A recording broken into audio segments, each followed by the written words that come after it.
Next news story. This one's quite interesting. It kind of came out of nowhere, but Dragon's Dogma 2 has received another patch, a potentially game-changing one. We've got Oliver working on a full video for it because we're quietly excited about this one. Going to offer up some very early first impressions, separate and distinct from what Oliver's doing. John, you've played it on PlayStation 5, and did I hear you correctly? You now think it's playable? Correct. I tried to play this game earlier in this year because it was very interesting to me, but I found it unplayable. Right. Frankly, I think the way that it looked in motion was bad. It was 60 hertz output.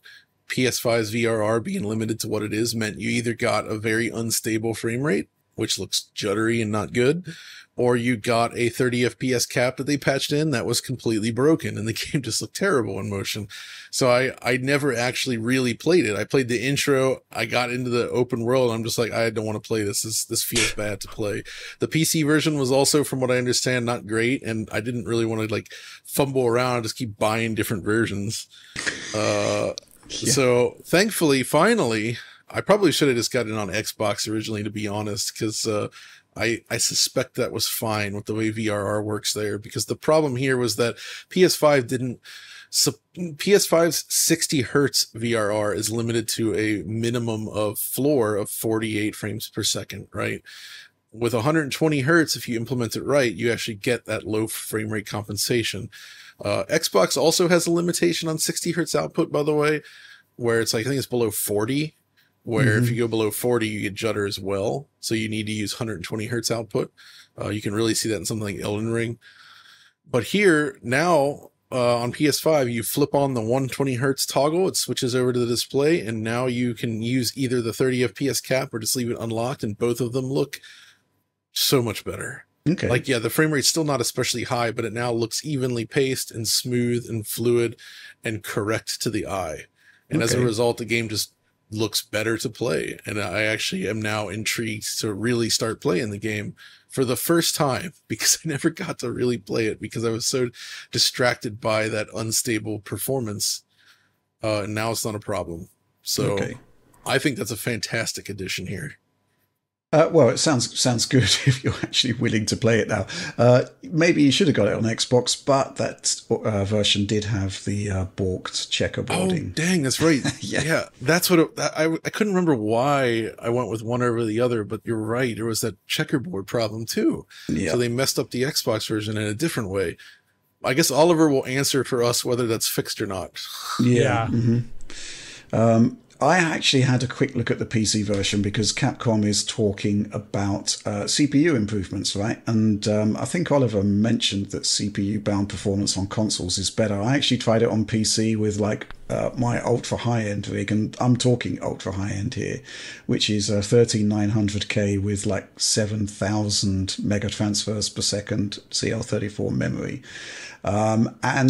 So, you know, I wasn't expecting anything dramatic. My results are actually quite interesting though, because if you look at the average frame rate, there's just something like a 3% improvement, which, you know, no great shakes, right? But actually, when you look at the footage side by side and see what is actually changing in the moment, a lot of the stuttering has actually been significantly reduced.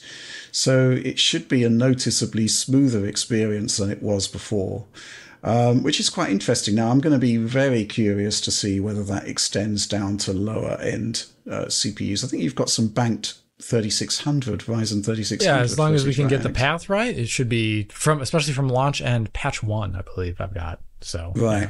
Because there was an improvement on patch 1 as well. Yeah, they already started improving frame times. Like, that was like the big issue, and the one reason why it's always hard. Like, you can have VRR on a PC and still have a game that looks unsmooth, and same on console too.